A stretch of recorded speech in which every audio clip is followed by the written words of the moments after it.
ሰላም ጤና ይስጥልን የተከበራችሁና የተወደዳችሁ ውድ ጊዜ ሬዲዮ ቤተሰቦቻችን የሐምሌ 10 የማለዳ መረጃዎችን ይዘን ቀርበናል። ከመረጃዎቹ ጋር ይሄ ነው ወርቅዬ ነኝ። አብራችሁን ቆዩ። በደቡብ ኢትዮጵያ ክልል በወባ በሽታ የሚያዙ ሰዎች ቁጥር እየጨመረ ይገኛል ተባለ። ክልሉ ሙሉ በሙሉ ለወባ በሽታ ስርጭት ተጋላጭ ቢሆንም 26 የሚሆኑ ወረዳዎች ይበልጥ ተጋላጭ መሆናቸውን የክልሉ ህብረተሰብ ጤና ኢንስቲትዩት አስታውቋል። የወባ በሽታ ስርጭትን ለመቀነስ ህብረተሰቡ የመከላከያ መንገዶችን በአግባቡ በመተግበር ራሱን እንዲጠብቅ ኢንስቲትዩቱ ዋና ዳይሬክተር አቶ አጉኔ አሾሌ ተናግረዋል። በክልሉ በተከናወኑ ተግባራት የወባ በሽታ ስርጭትን መቀነስ ተችሎ የነበረ ቢሆንም አሁን ላይ በሽታው መልሶ የማገርሸት ባህሪ ማሳየቱን ገልጸዋል። ለስርጭቱ መጨመር የአየር መዛባትን ጨምሮ የህብረተሰቡ መዘናጋት ጉልህ ድርሻ እንዳለው ዋና ዳይሬክተሩ አንስተው በክልሉ ስርጭቱን ለመከላከል ግብረ ኃይል ተቋቁሞ እየተሰራ እንደሚገኝም ገልጸዋል። በርካታ የህብረተሰብ ክፍሎች ወባማ በሆኑ አካባቢዎች እንደሚኖሩም የተጠቆመ ሲሆን በበጀት ዓመቱ 1 ሚሊዮን የሚጠጉ የህብረተሰብ ክፍሎች ለበሽታው ተጋላጭ ሆነዋልም የተባለው 26 ወረዳዎች በበሽታው ይበልጥ ተጠቂ ናቸው ያሉት አቶ አጉኔም ፈጣን ምላሽ ለመስጠት እንዲቻል ዘርፈ ብዙ ተግባራት እየተከናወኑ ይገኛልም ብለዋል።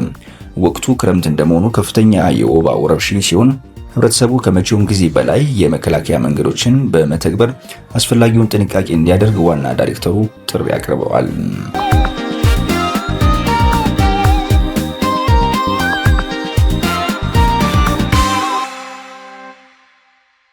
በምዕራብ ወለጋ ዞን በተጠናቀቀው በጀት ዓመት 156,000 ዜጎች የስራ ዕድል መፈጠሩን የዞኑ ፈጠራና ክህሎት ጽህፈት ቤት ገለጸ።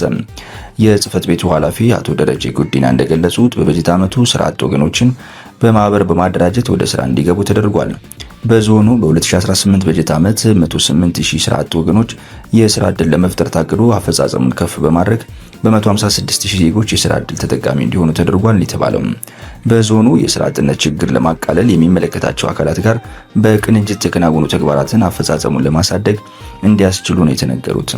የስራ ዕድል የተፈጠረላቸው ወገኖች በግብርና፣ በንግድ፣ በማኒፋክቸሪንግ እና በእንስሳት ልማት፣ በውበት ስራና በሌሎች ዘርፎች መሰማራታቸውን የገለጹት የስራ ዕድል ለተመቻቸላቸው ዜጎች የ1 ቢሊዮን ብር ብድር እንዲያገኙ የተደረገ ሲሆን በተሰማሩበት መስክ ውጤታማ እንዲሆኑም የድጋፍና ክትትል ስራ ሲሰራ ቆይቷልም ብለዋል።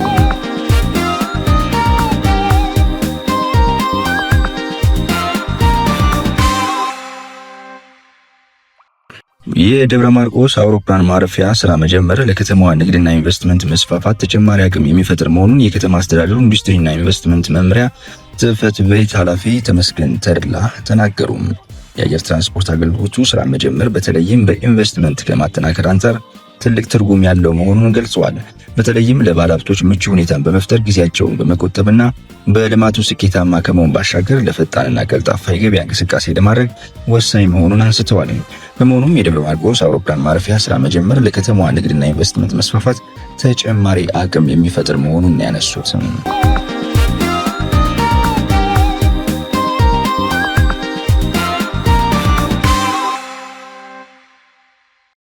አሁን ደግሞ መጨረሻ ወዳደረግነው የውጭ ምንጭ መረጃዎች እናልፋለን።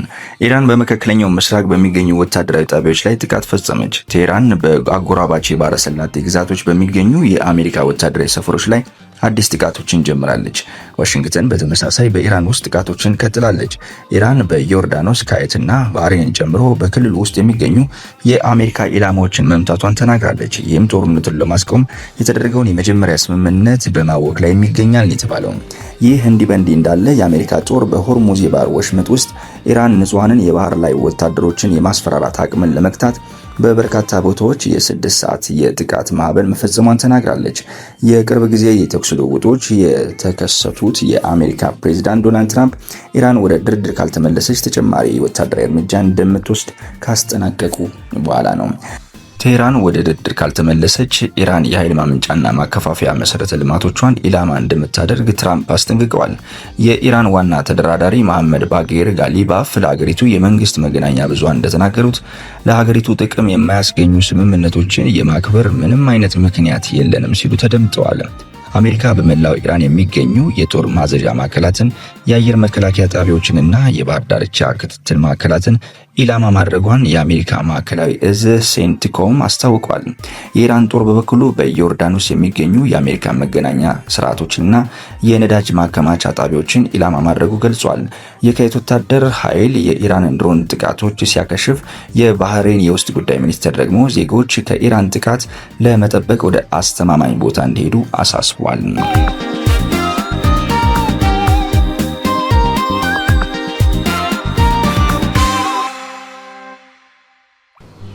የአርጀንቲና ደጋፊዎች በፎክላንድስ ጋር በተያያዘ ባሳዩት ባነር የተነሳ እርምጃ ሊወሰድባቸው ነው ተባለ።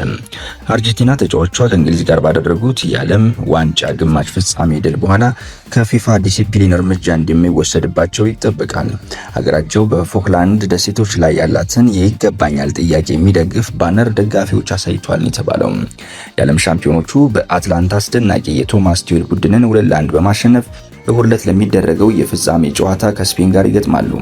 የአርጀንቲና ተጫዋቾች የላስ ማልቪናስ ልጆች አርጀንቲናዎች የሚል ባነር ይዘው ታይተዋል። ትርጉሙም የፎክላንድ አርጀንቲና ነው ለማለት የሚጠቁም ነው የተባለው። በደቡብ ምዕራብ አትላንቲክ ውቅያኖስ ውስጥ የምትገኘው የእንግሊዝ የውጭ ሀገር ፎክላንድ ደሴቶች በብሪታንያና በአርጀንቲና መካከል የሉዓላዊነት ውዝግብ ርዕሰ ጉዳይ ሆነው ቀጥለዋል። ሁለቱ ሀገራት ከአርጀንቲና ምስራቃዊ ጠረፍ 300 ማይል ርቀት ላይ በሚገኘው ደሴቶች ላይ ጦርነት ውስጥ መግባታቸው ይታወሳል። ለ74 ቀናት በፈጀው ግጭት 655 አርጀንቲናውያንና 255 የእንግሊዝ ወታደሮችን ለሞት ዳርጓል። ከደሴቶቹም 3 ሰዎች ሞተዋል። እንደ አውሮፓውያን አቆጣጠር በ2014 ፊፋ የአርጀንቲና እግር ኳስ ማህበርን 20,000 ፓውንድ ቅጣት መጣሉ የሚታወስ ሲሆን ተጫዋቾቹ ከስሎቫኒያ ጋር በነበረው የወዳጅነት ጨዋታ ተመሳሳይ መልእክት የያዘ ባነር በማሳየታቸው የተነሳም እንደሆነ ይጠቁማል። ክቡራትና ክቡራን ውድ ቤተሰቦቻችን ለማለዳ ያዝናቸው መረጃዎችን ይመስላል። በበኩለ ቀን መረጃ እስከምንገናኝ ቸር ቆዩልን።